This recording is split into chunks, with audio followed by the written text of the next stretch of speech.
Âme courageuse. Chapitre 1. Programmation prénatale. Vous penserez probablement que le concept de programmation prénatale est quelque peu étonnant, surtout lorsqu'il s'agit de la planification d'épreuves douloureuses. Je connais bien cette sensation. Pour beaucoup, cette notion présente une façon nouvelle et radicalement différente de considérer le monde et ce que nous y faisons. D'ailleurs, plus nos défis sont traumatisants, et plus le concept est difficile à saisir. Ma compréhension, mon acceptation et finalement mon adhésion à cette idée se sont faites lentement et par paliers, particulièrement concernant les aspects les plus douloureux de ma vie. Chaque étape m'a fait sentir la guérison de vieilles blessures. La colère et la rancœur se dissipaient et faisaient place à la paix et la joie. Je commençais à percevoir la beauté qui jusque-là m'avait singulièrement échappé. Mon objectif, en écrivant ce livre, n'est pas de vous persuader de l'absolue réalité de cette programmation, mais de vous offrir, dans un esprit d'entraide, une idée qui s'est avérée d'un grand secours pour moi. Je vous demande seulement de considérer que c'est possible. Vous n'avez pas à être convaincu de l'idée pour qu'elle vous soit bénéfique. Vous devez juste vous dire « et si c'était vrai ? Et si j'avais réellement programmé cette expérience avant ma venue au monde ? Pourquoi aurais-je fait cela ? » Le simple fait de vous poser ces questions donne un sens nouveau aux épreuves de la vie et enclenche un voyage intérieur à la découverte de soi. Cette promenade n'exige aucune croyance particulière en termes de spiritualité ou de métaphysique, juste l'intérêt de l'évolution personnelle et le désir d'acquérir de la sagesse. Tout au long de ces pages, vous lirez l'histoire de 10 courageux individus. Vous découvrirez ce qu'ils ont décidé avant de venir au monde et pourquoi ils l'ont décidé. Le processus consistant à appréhender ce phénomène est comparable à ce que nous faisons lorsque nous contemplons une sculpture. Si vous souhaitez vraiment apprécier une statue, vous ne pouvez pas vous contenter d'une seule perspective. Vous devez tourner autour d'elle, vous arrêter à différents endroits pour regarder depuis un angle nouveau et observer les nuances qui soudain deviennent visibles. Chaque histoire est comparable à une de ces perspectives. En regardant la programmation prénatale à partir de ces 10 angles, vous parviendrez à une compréhension plus complète. Il vous sera possible d'intégrer une approche à laquelle une discussion purement théorique ne pourrait que très imparfaitement vous faire accéder. Je vous encourage vivement à lire ces histoires avec votre cœur, car le cœur possède une forme supérieure de connaissance, une sagesse plus grande que le mental. Une analyse intellectuelle a ses limites, et ces histoires sont censées être ressenties. Lorsque l'âme éternelle que vous êtes a programmé la vie qui est actuellement la vôtre, vous n'étiez pas intéressé par ce que votre mental pourrait apprendre. Vous vouliez seulement faire l'expérience des sensations qui seraient générées par la vie dans une dimension physique. Les défis de vie sont un moyen particulièrement puissant pour créer des sentiments qui sont à leur tour essentiels à la connaissance de soi en tant qu'âme. Le mental a bien du mal à saisir ces sentiments. Il est en fait une barrière. De bien des façons, la vie est un voyage de la tête vers le cœur. Nous nous programmons des épreuves pour faciliter ce voyage, pour accélérer l'ouverture de notre cœur, afin de l'apprécier et de le mieux connaître. La compassion est une clé qui ouvre la porte du cœur et rend possible la compréhension de ces histoires et de leur signification spirituelle. Tout comme il a fallu du courage aux gens qui figurent dans ce livre pour organiser leurs défis et les partager avec vous, il vous faudra du courage pour vous identifier à eux. Je pense que l'empathie est un facteur de guérison, et si c'est là l'objet de votre recherche, vous verrez assurément votre courage récompensé. Ce chapitre vous apportera toute l'information nécessaire pour apprécier l'aspect métaphysique de ces récits. Si vous n'êtes pas un familier de la métaphysique, certaines de ces idées pourront vous sembler inhabituelles, comme ce fut le cas pour moi à une époque. je vous demande d'être patient. Elles prendront tout leur sens et leur authenticité lorsque vous les appliquerez à vos propres défis. Vous découvrirez également dans ce premier chapitre une vue d'ensemble des points communs que j'ai trouvés dans les projets de vie des personnes interviewées. Cette feuille de route vous offrira le cadre propre à incorporer la sagesse qu'elles souhaitent partager avec vous. Pourquoi nous incarnons-nous ? La programmation à laquelle nous procédons avant notre venue au monde est vaste autant que minutieuse. Elle inclut certes les défis de vie, mais elle va bien au-delà. Nous choisissons nos parents, et ils nous choisissent, le lieu et le moment de notre incarnation, les écoles que nous fréquenterons, les maisons dans lesquelles nous vivrons, les gens que nous rencontrerons et les relations que nous entretiendrons. Si vous avez jamais eu la sensation que vous connaissiez déjà quelqu'un que vous venez à peine de rencontrer, cela pourrait bien être vrai. Cette personne faisait probablement partie de votre programmation prénatale. Quand un endroit, une image, une phrase ou un nom vous semble étrangement familier dès le premier contact, cette impression est le plus souvent une vague réminiscence de choses dont vous avez débattu avant l'incarnation. À l'occasion de nombreuses sessions de planification, nous utilisons le nom et l'apparence physique qui seront les nôtres après notre naissance. De telles pratiques nous aident à nous reconnaître les uns les autres dans le monde matériel. La sensation de déjà-vu est souvent attribuée à juste titre à un événement d'une vie antérieure, mais beaucoup de ces expériences sont en fait des souvenirs de planification prénatale.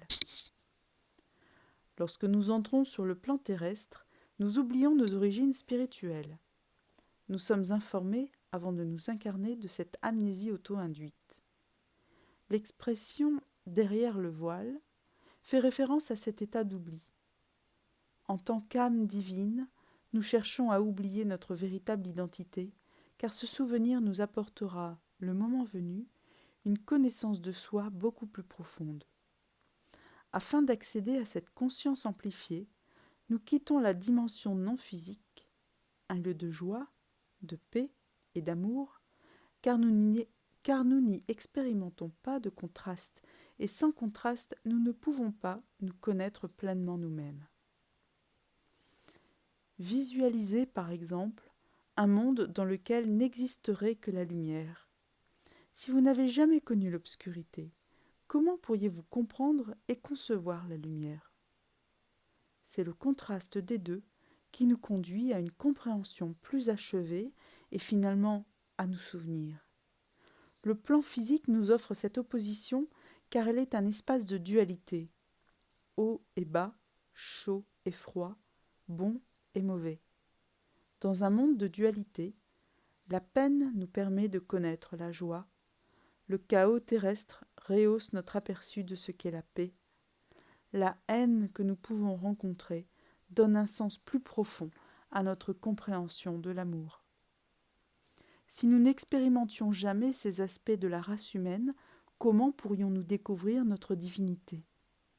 Imaginez que l'endroit d'où vous venez, initialement, résonne de la plus merveilleuse musique qui ait jamais été conçue. Ce son paradisiaque et magnifique a accompagné tous les instants de votre vie. Il n'y en a jamais eu d'autre. Et puis un jour, vous prenez conscience que l'ayant toujours entendu, vous ne l'avez jamais en fait réellement entendu, parce que vous n'avez jamais rien perçu d'autre. C'est alors que vous décidez que vous souhaitez véritablement connaître cette harmonie. Comment allez-vous vous y prendre ? Une des possibilités serait de vous rendre en un endroit où la musique de la source n'existe pas.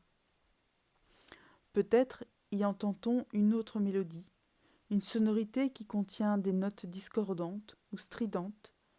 Ce contraste instillera en vous une nouvelle façon d'apprécier la musique que vous avez toujours entendue auparavant. Une autre alternative serait d'aller quelque part où la musique de la source n'existe pas et de la restituer de mémoire. Cette expérience, consistant à composer ces sons magnifiques, vous procurerez une compréhension plus profonde encore de la beauté. Il existe un troisième moyen, certes porteur de défis plus importants, mais aussi de la plus fantastique promesse.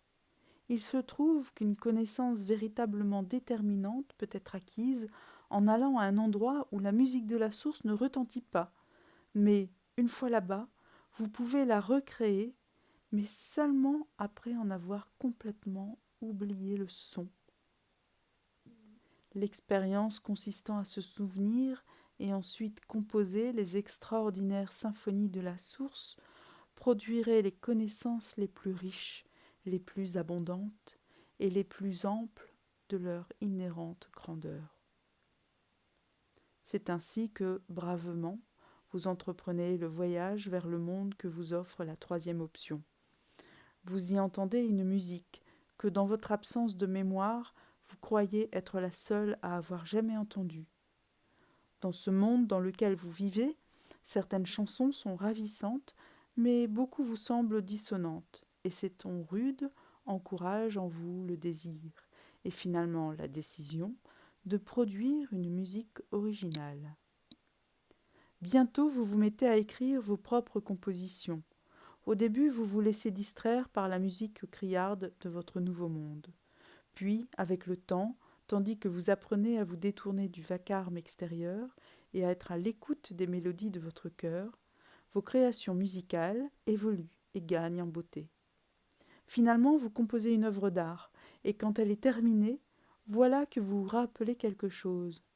Le chef-d'œuvre que vous avez composé est très exactement la même musique que celle que vous entendiez à la source. Et ce souvenir en déclenche encore un autre. Vous êtes cette musique. En effet, il ne s'agit pas de quelque chose que vous entendiez à l'extérieur de vous. Non, c'était en vous, et vous étiez cette musique. En vous créant vous-même dans un endroit nouveau, maintenant vous vous connaissez, véritablement, comme jamais vous n'auriez pu le faire si vous n'aviez pas quitté la source. C'est l'expérience que l'âme désire. Une âme est une étincelle du divin. Une personnalité, un être humain, est un fragment de l'énergie d'une âme dans un corps physique. La personnalité comporte des caractéristiques temporaires qui n'existent que pendant une vie physique et une essence immortelle qui s'unit à l'âme après la mort. L'âme est vaste et transcende la personnalité, pourtant chaque personnalité est vitale et chérie par l'âme. Assurément, la personnalité est dotée de libre arbitre. Les défis de la vie peuvent donc être acceptés ou rejetés. La Terre est une scène sur laquelle la personnalité interprète le scénario tel qu'il est écrit ou s'en écarte avant la naissance. Nous choisissons de répondre soit avec colère et amertume, soit avec amour et compassion. Dès l'instant où nous reconnaissons avoir nous-mêmes programmé nos épreuves, les décisions deviennent claires et beaucoup plus faciles à prendre. Pendant que nous sommes dans un corps physique, notre âme communique avec nous au travers des sentiments et des sensations. Des sentiments comme la joie, la paix et l'enthousiasme indiquent que nous agissons et pensons de manière cohérente avec notre véritable nature d'âme aimante. Des sensations comme la peur et le doute suggèrent que nous ne sommes pas en accord avec elles. Notre corps est un récepteur émetteur d'énergie extraordinairement sensible qui nous signale par l'intermédiaire de ses impressions s'il y a ou non compatibilité entre ce que nous sommes réellement et notre façon de nous exprimer. Pourquoi programmons-nous des défis ? Les plans de vie sont établis pour que nous fassions l'expérience de ce que nous ne sommes pas avant de nous rappeler qui nous sommes vraiment. En d'autres termes, nous explorons les sons discordants dans nos vies terrestres avant de recréer les symphonies de la source. Ce schéma devient de plus en plus clair pour moi à mesure que j'avançais dans mes recherches pour élaborer ce livre. Je me réfère au projet de vie comme à des plans d'enseignement contradictoires dispensés à travers les paires d'opposés. Par exemple, une âme profondément compatissante qui souhaite se connaître en tant que telle peut choisir de s'incarner dans une famille hautement dysfonctionnelle. Traitée avec sécheresse, elle en viendra à goûter la compassion plus profondément encore. C'est l'absence de quelque chose qui permet de mesurer sa valeur et sa signification. Un manque de réceptivité dans le monde extérieur oblige l'âme à se tourner vers l'intérieur pour se souvenir de sa propre compassion. Le contraste entre la mansuétude non existante dans le monde matériel, à l'inverse de ce qui se produit intérieurement, lui procure une compréhension intense de ce qu'est la sensibilité, autrement dit de sa propre nature. Le point de vue de l'âme, la douleur intrinsèque à ce processus d'apprentissage est temporaire et brève, toutefois la sagesse qui en résulte est littéralement éternelle. Les paires d'opposés comportent un élément d'enseignement que l'on trouve dans chacune des histoires relatées ici. Nous rappeler ce que nous sommes véritablement, des âmes majestueuses, transcendantes et éternelles, est une façon de surmonter les tests de la vie. Les gens qui, par exemple, se définissent en fonction de leur corps, ressentiront une immense angoisse si celui-ci venait à être gravement lésé. D'autres, qui se définissent par rapport à leur âme, dans les mêmes circonstances, connaîtront un tourment beaucoup moins sévère. Puisque nos épreuves nous appellent à nous souvenir de ce que nous sommes en tant qu'âme, l'événement même qui, à l'origine, a causé la souffrance, peut en dernier ressort la soulager. Cette expansion de la conception de soi-même depuis le corps-personnalité vers l'âme peut ou non réduire notre douleur physique, mais elle allégera sûrement notre souffrance morale. Un tel éveil est à la fois un but et un immense avantage à retirer de nos défis. Il réanime notre enthousiasme pour la vie, ce même enthousiasme que nous avons ressenti avant de nous incarner. C'est en toute simplicité un motif à célébration. Alors que nous nous éveillons ou que nous répondons positivement d'une autre façon à nos défis, nous traçons un chemin énergétique qui facilitera les choses et la guérison de ceux qui suivront dans leurs propres épreuves. Cette idée s'appuie sur l'hypothèse que nous sommes tous connectés au plan énergétique et que par conséquent, nous influons les uns sur les autres. Les histoires évoquées dans ce livre suggèrent que chacun de nous a un impact qui dépasse et de loin nos connaissances. Notre capacité à influencer aussi puissamment le monde est, parallèlement, une merveilleuse opportunité, autant qu'une immense responsabilité. Chacun d'entre nous est une semence qui a été plantée dans l'actuelle vibration de notre monde.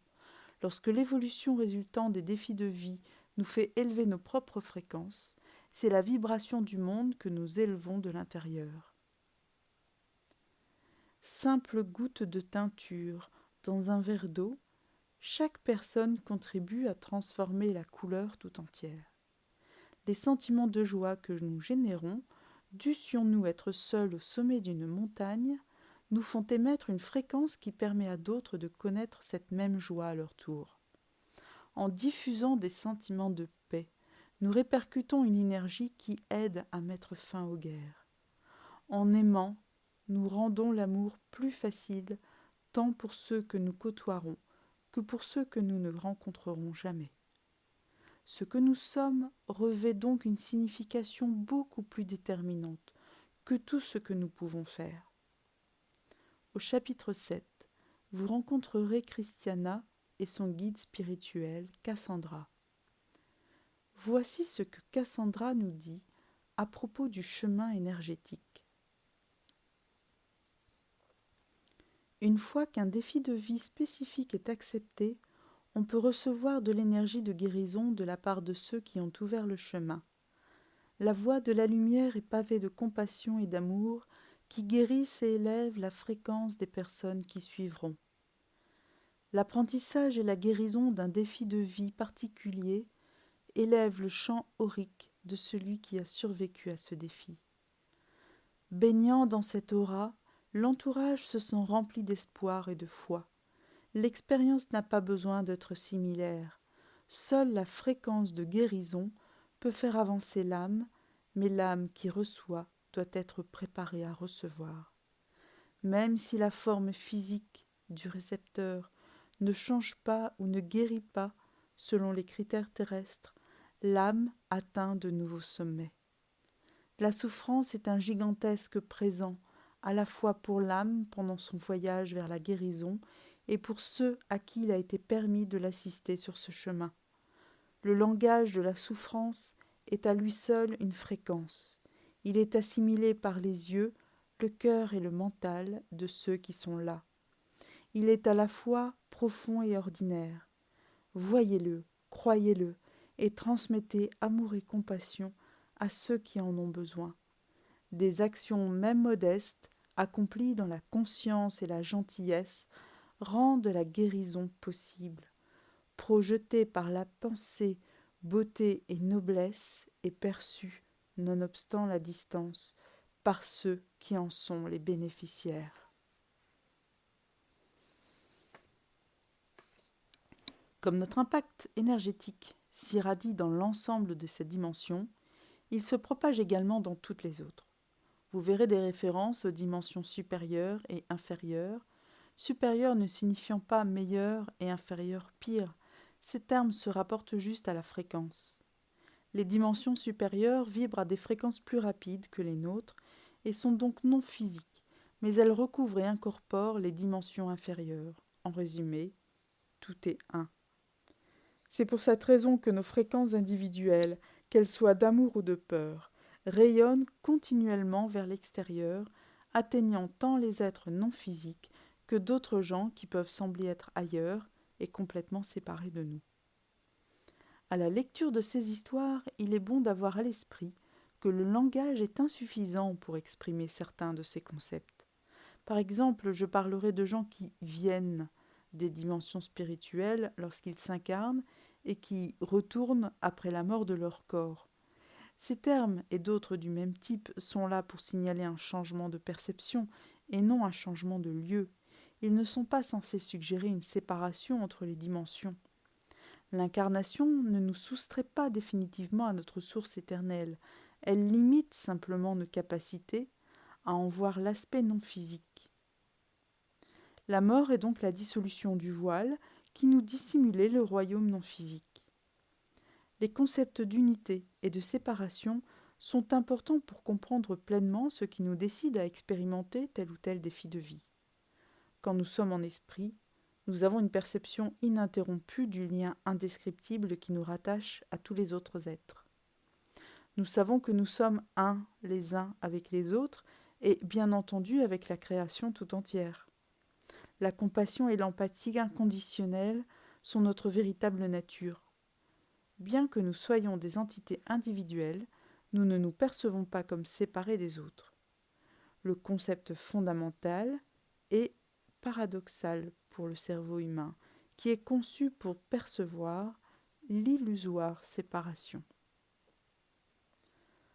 Quand, en tant qu'âme, nous projetons une portion de notre énergie dans des corps physiques, nous restreignons intentionnellement notre attention au domaine exclusif du corporel et, partant, nous bloquons notre perception de l'unité.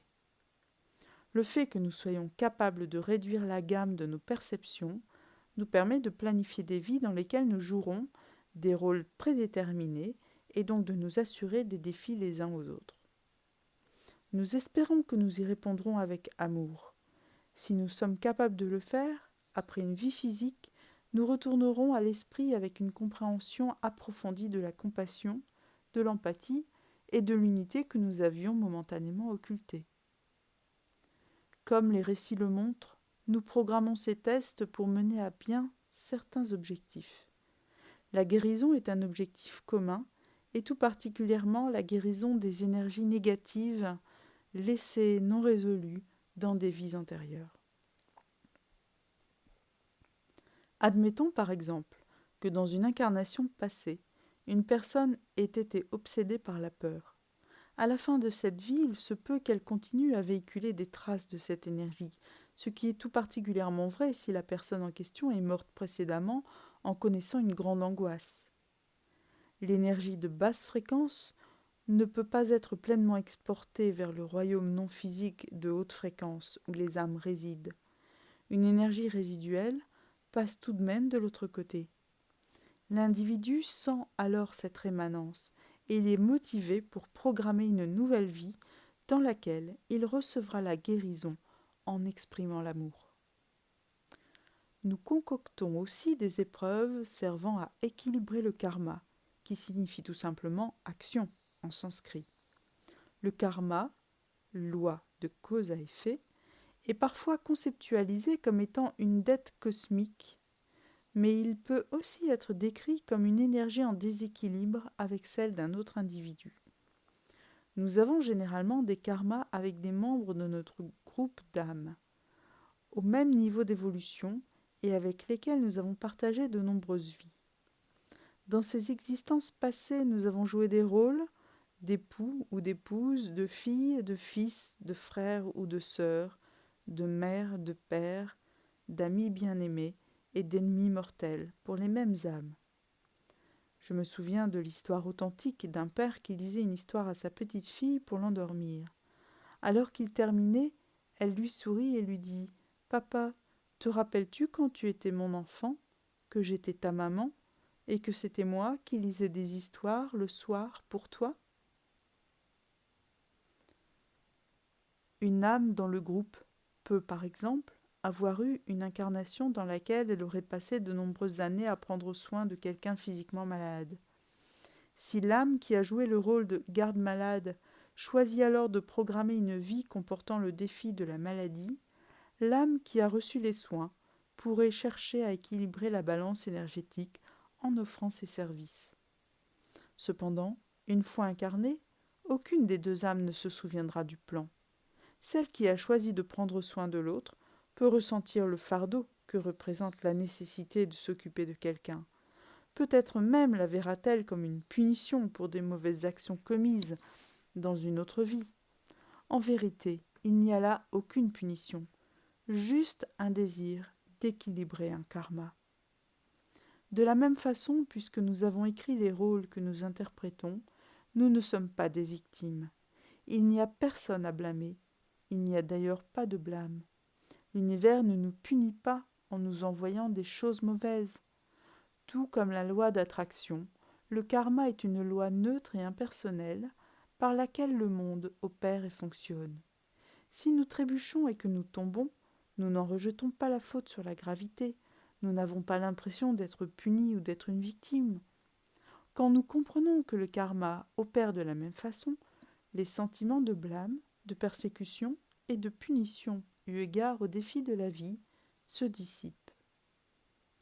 À leur place, nous pouvons trouver la compréhension de ce que nous avions espéré apprendre et découvrir en nous une capacité à apprécier les défis qui font que notre âme s'expanse et s'agrandit.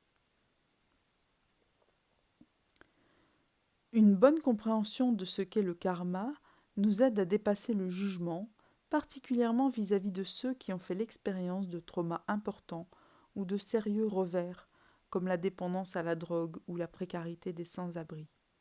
En général, ces individus vivent leur incarnation et équilibrent les énergies de leur vie passée conformément à ce qu'ils avaient programmé.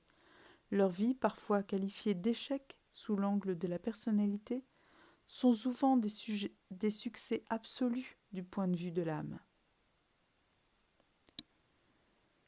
La plupart des âmes planifient des défis qui leur permettront de servir les autres. Ce désir est un aspect fondamental de la véritable nature des âmes éternelles que nous sommes. Quand nous sommes en esprit et conscients de notre unité les uns avec les autres, nous comprenons le service comme étant un objectif fondamental de vie et nous considérons les opportunités de servir comme une bénédiction extraordinaire. Comme toutes les âmes qui contrebalancent le karma, la plupart de ceux qui semblent en lutte avec la vie exécutent en réalité des actes de solidarité. Une âme peut, par exemple, programmer d'expérimenter l'alcoolisme pour que d'autres aient le loisir d'exprimer de la compassion et de connaître ainsi plus profondément leur aspect charitable. Les jugements les plus durs sont ceux que la société assène à l'encontre des alcooliques et autres individus qui en réalité nous ont fait le présent des expériences que nous demandions. Si seulement plus de gens étaient conscients de cela. Un artisan de la lumière est quelqu'un dont le plan de vie est spécifiquement orienté vers le service. Plus largement, le terme s'explique à quiconque est engagé à aider autrui. Bien qu'il ne soit pas nécessaire de programmer de grands défis pour être un artisan de la lumière, la plupart d'entre eux l'ont fait avec l'intention de surmonter ces épreuves pour le bénéfice de la société tout entière. Ce type de projet de vie n'est ni meilleur ni pire qu'un autre. Assurément, étant donné le nombre considérable d'incarnations programmées par chacun de nous, beaucoup joueront ce rôle à un moment ou à un autre. Naturellement, nous n'envisageons ces épreuves en partie pour notre évolution personnelle. En tant qu'âme, nous apprenons beaucoup de choses entre les incarnations. Mais les leçons s'instillent plus profondément en nous quand nous les concrétisons sur le plan physique. Le fait d'apprendre pendant que nous sommes en esprit est comparable au travail de classe. La vie sur la Terre est le champ d'études dans lequel nous mettons en pratique. Nous testons et amplifions la connaissance. Une puissante expérience pour l'âme. En dernière instance, sans considération des défis spécifiques qu'il contient, chaque plan de vie que j'ai examiné était basé sur l'amour. Chaque âme était motivée par un désir de donner et de recevoir l'amour librement et inconditionnellement, même dans les cas où elle avait accepté de jouer un rôle négatif pour stimuler l'évolution d'une autre âme. Beaucoup d'âmes étaient également poussées par un désir de se rappeler l'amour d'elles-mêmes. Littéralement, nous sommes amour. Je fonde cette déclaration non seulement sur mes recherches, mais aussi sur l'expérience personnelle directe, la révélation de mon âme décrite dans la préface. Les défis de vie nous donnent l'opportunité de nous exprimer et donc de connaître l'amour que nous sommes dans toutes ses acceptions.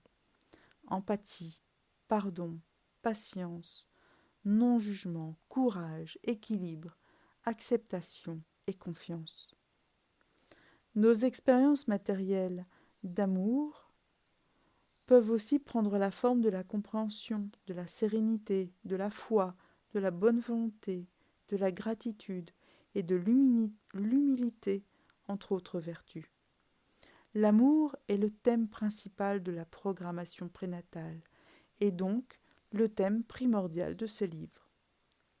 Lorsque nous arrivons sur le plan physique, nous sommes l'amour temporairement dissimulé en nous-mêmes et à nous-mêmes. Quand nous nous rappelons ce que nous sommes vraiment, notre lumière intérieure, notre amour brille et tous peuvent le voir. C'est, je pense, la raison pour laquelle nous sommes ici.